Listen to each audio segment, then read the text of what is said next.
Imperialist spirits may try to divert you from the goal, but listen, aim far. Aim very far.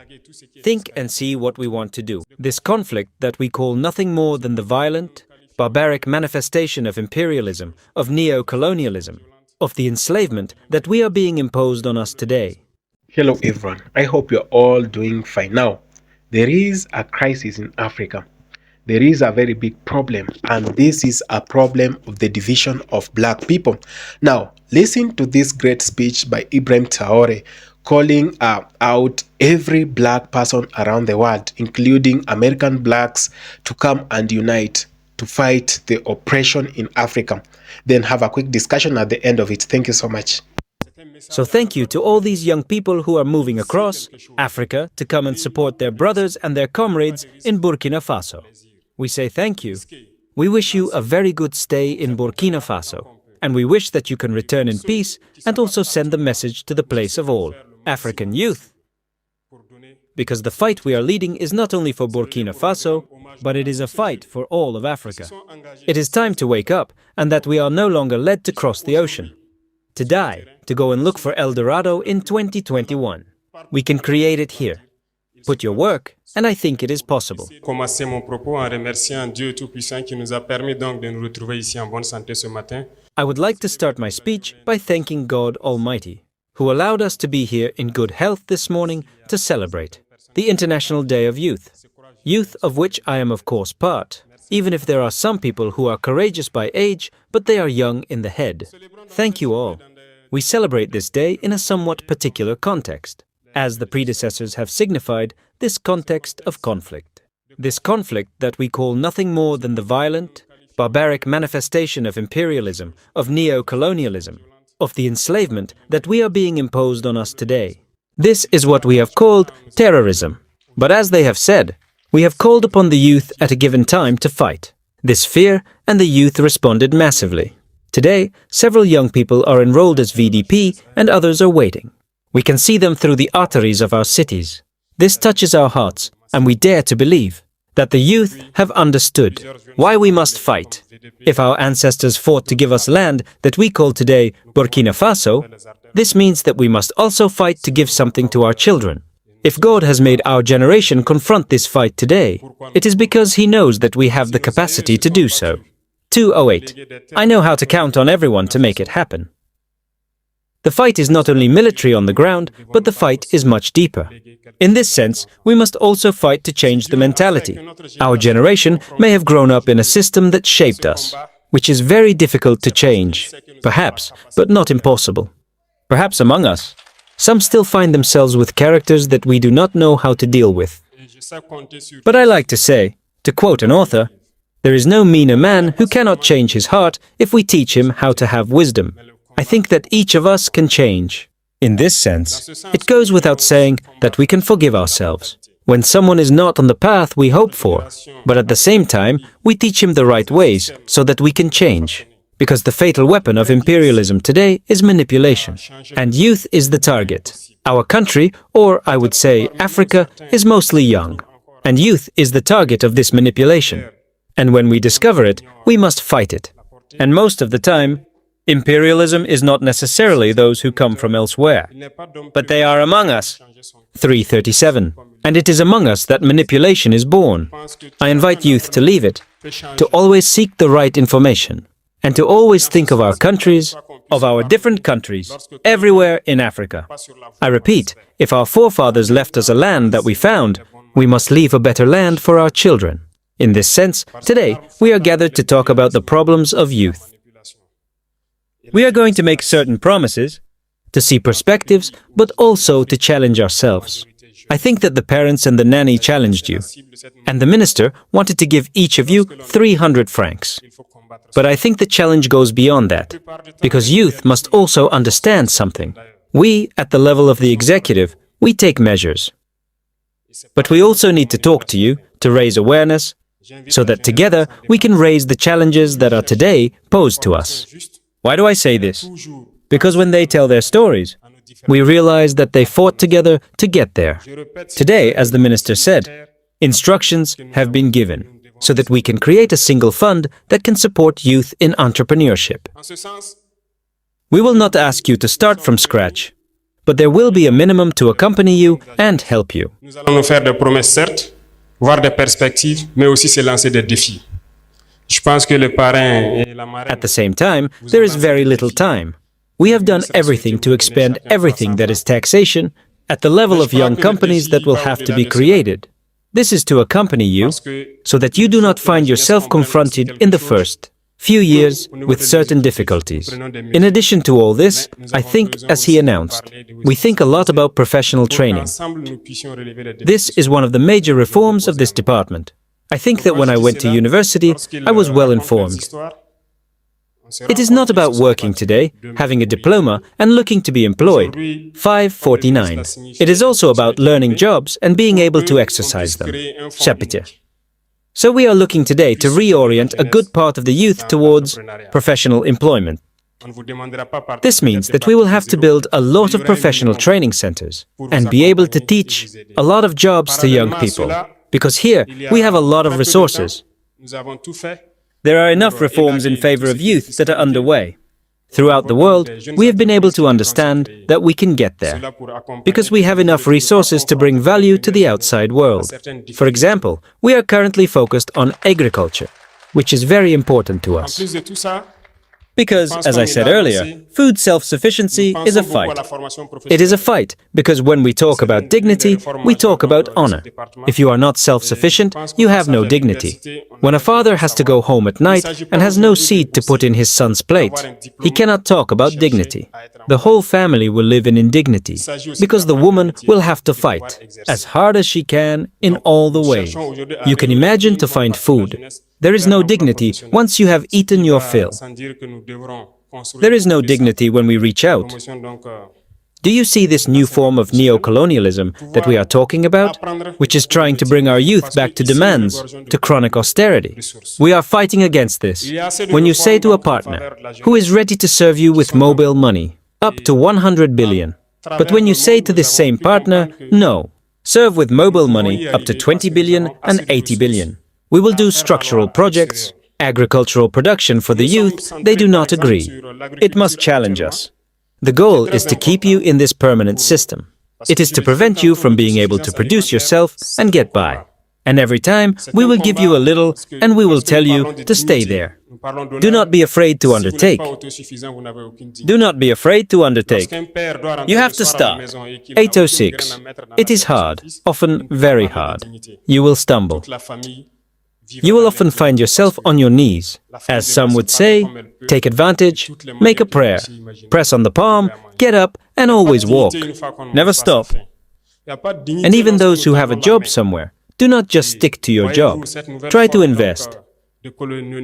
Try to develop something else in parallel. Because since, as I told you, our generation is in a fairly complex system, we may have been taught that you just need to have a job, an office, and we sit down, and that's it. The salary falls at the end of the month. It can't make you happy. It can't. Your salary must be used to develop something else. We are military. I have also been an entrepreneur for a few years as a young man, because we are only allowed to do agriculture, farming. I think the speakers who put that in the texts, they understood very well. 9-10, and we participate in that. We have tried. We have seen that it is hard. 9-15. But most of the time, when we persevere, we can end up rubbing our hands. 9-20. So I encourage you not to be discouraged. For those who are looking to start a business, never be discouraged. You have to start again. The path is always full of obstacles, but you must not stop, because you will end up here. We are extremely rich here in Burkina. We think so. Today, we decided to reorganize our society a little. Certainly, some texts or some conventions that had been signed were very constraining. It made our country have a hard time getting out of it. Today, thanks to you, we are rereading a lot of texts to try to give our nations what they deserve. It is in this sense that when we take, for example, the theft of gold, your theme is about the employability of rural young people. Many of our young people today are on the production site, in the most painful conditions. This is perhaps what happened in Europe, or in America in the 1800s, when men went into galleries that they dug themselves to get the ore out. parce que nous ne sommes autorisés qu'à faire que l'agriculture, l'élevage. Je pense que les dévanciers qui ont mis ça dans Our young people continue to experience this at the risk of their lives. participons donc. We are trying today to modernize a little. It is at the end of this that we created the Sonaspay, a society that will allow us to be able to exploit and commercialize our precious substances, especially gold. The gold that young people exploit, that other people come to buy at a low price, and that contributes to feed terrorism that comes out of the country. Without our having any control, we decided to create this society to try to regain control of our mining sites and to allow the young people who are there to produce in a more mechanized and respectful way. We also want each region to be able to produce a specialty. This could certainly be in the domain of agriculture, because we have immense potential. We have natural water reserves, lakes a little everywhere across the country, rivers that flow and dams here and there, but which are not exploited. We are trying to launch in each region. And that is why here I am announcing that there will be a representative of each region at the level of the presidency as head of mission. This process is underway. These people will therefore have to take the concerns of the youth, and especially of the women who fight day and night, so that we can act in a progressive way where we have to act. Because this fight that we have today against terrorism is not only done by weapons, but also by development. As long as the youth have no jobs, they will always be tempted to go where it is easy to have money. And that's also what we have to fight. We have already identified many poles, and that we will very soon, at the end of the fortified season, through the presidential initiative, but also through the Ministry of Agriculture, which has a very good database, and that we have given a special mission so that we can achieve food self-sufficiency. Within each region, we will value these water points and these reserves that we have, and we will support as much as possible the young people. So, it's inviting everyone to get to work and to be able to give another face to our country. There are many other projects in progress, and we will not be able to detail everything here. I think that as and when the ministry will get to work, through the National Council of Young People, and through this complex that you are going to build, I suppose that it will be the major incubator that will be able to impact all the initiatives in favor of young people in the different regions. I would like to tell you, and I insist on it, not to be afraid of taking risks. Entrepreneurship is about risk. We have expanded everything that is taxation. It is a message to young people. Initiate something. Do not be afraid to take risks. No risk, no pleasure. Take risks. We will support you as much as we can. And for those who are currently fighting, we are trying to do as much as possible to give everything they need. This is the place for me to pay homage to all these young people who have committed themselves as VDP, who are today on the ground, in the rain, in the fog, in the mud. Wherever they are asked to go. They are fighting on the ground to try to reclaim our land and give to this country what we call territorial integrity.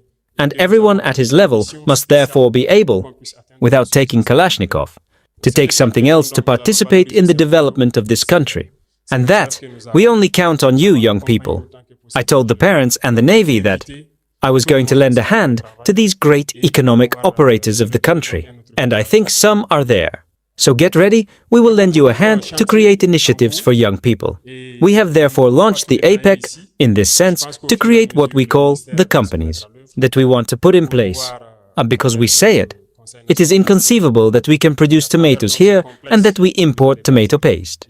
It is absurd that we have all the oleogenic products here and that we cannot transform them. We have launched this and I invite you to subscribe massively, because we are going to create our companies here on site and develop them. Certainly, imperialist spirits may try to divert you from the goal, but listen, aim far. Aim very far. Think and see what we want to do. So thank you to all these young people who are moving across Africa to come and support their brothers and their comrades in Burkina Faso. We say thank you. We wish you a very good stay in Burkina Faso, and we wish that you can return in peace and also send the message to the place of all African youth. Because the fight we are leading is not only for Burkina Faso, but it is a fight for all of Africa.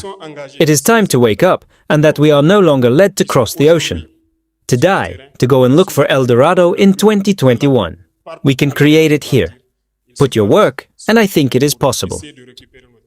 So thank you for coming to accompany us in this moment of sharing and reflection. On this, I would like to tell you to stay on guard because the fight that has begun will be long, hard, but it is not impossible because we believe that soon we will get there. Thank you very much. La patrie ou la mort. Thank you, comrades. Now, black brothers, this is the time to support one of our own. Now, I've been listening and following keenly the president of Burkina Faso. I've been doing my own research and I've realized that this is the time to support one of our own. We are having problems in Africa just because we do not support the leaders that we have. When we have a Pan-Africanist leader, we do tend to turn against whatever they say. And we betray and single-handedly hand them to the oppressor. Now, I was talking about the story of Muammar Gaddafi. Most of you must have heard something to do with him and how he was assassinated. Now, Muammar Gaddafi was painted with a certain image back in 2011 and 2010 that the whole world turned against Muammar Gaddafi. Even the leaders who were his friends in Africa turned against him just because the Western countries were against his policies. And you know, one of his greatest policies was no interference by white people in Africa. He now even went ahead in the African Union and he said that Africa should unite, have a single president and one language, speak one language and have a single currency. Do you know whatever they did to him? They said he was a terrorist. He was supporting some of crimes in Africa and people were being killed under his watch. They said the man was a dictator and so many other stories. They eliminated him. How many other leaders were eliminated? How many leaders do you know? Malcolm X was eliminated for speaking about black unity. Now, they do not want anyone speaking about black unity. They do not want to see anyone speaking about how black people can make themselves better, how black people can stop the division and come together, work as one. Now, Ibrahim Traoré has been on the risk and they have attempted to eliminate him 18 times in the last 1 year, that some of the forces do not want to see black people united. And the question might be, why are they so much? Why are they following people who are spreading the black unity? Why are they in so much hatred of people who are trying to unite African black people around the globe? We've seen Ibrahim Traoré talking about American blacks, saying that every diaspora, every African American, every black diasporian who is outside Africa should come back to Africa and invest in this black continent. But we've seen some people, the mainstream media, trying to paint his name in a bad way, saying he's a dictator and all that stuff. We've seen leaders in Africa, including my president, trying to talk ill about Ibrahim Traoré, that he ascended to power using the wrong criteria. Now, we have systems in Africa that are being run by the Western countries, that the president we have in Africa, we do not elect them. In fact, the systems around the world, the systems that run these puppets election are the ones that rig them elections. And it is to my utter surprise seeing black leaders around the globe trying so much hard to divide Africa even into more countries. We already have 55 countries and some other people are trying to create some other countries in Africa. They want Africa so badly divided. They want the black people so badly divided so that they can continue the exploitation of mineral resources in Africa, so that they can continue whatever they've been doing, supporting the crimes in Africa. You now see the crimes that are being held against the people of DRC Congo. that a group of individuals called M23 are going around and causing mayhem.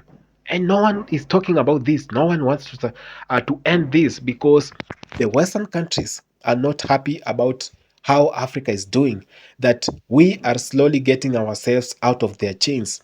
And in a short while, we will be fully independent and we will be fully acting on ourselves. That we will be doing things without having to consult from them.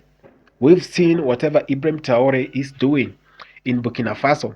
That he has been even able to come up with electric vehicles in Burkina Faso, which is something that is very rare to get in Africa. That Elon Musk is being shocked at the rate of which electric vehicles are being supplied in Africa without his company Tesla. Now, these are the things they do not want to see. They want to see us still suffering and asking for a help from them. They want us to worship them. One thing is to keep Africa poor. When we languish in total poverty, we will worship them. And if you are a Christian and a believer of religion, you are going to agree with me that even in the Bible, uh, when uh, when Jacob's brother was so hungry and he wanted something to eat, now he went to Jacob and said, "If you can prepare me a meal, then you can become the firstborn." This is whatever they are doing in Africa. That when we are so much hunger stricken in Africa, when we are still languishing in poverty in Africa, that we can't afford basic commodities in Africa, that we don't have the basic social amenities in Africa, this is the time we will go for them. That this is the time we will go begging for their help. I saw when Donald Trump did cut the aid of ARVs, a drug which is used by HIV positive individuals to sustain their lives. Many African presidents were begging for them to have a talk with the president of the US, Donald Trump, because they know the lives of their brothers and sisters is at risk. This is whatever they want us to do. They want us to beg. And you can ask yourself, what do we lack to manufacture our own drugs, antibiotics, our own RVS in Africa? What do we lack? We've seen African countries doing this. We've seen Burkina Faso having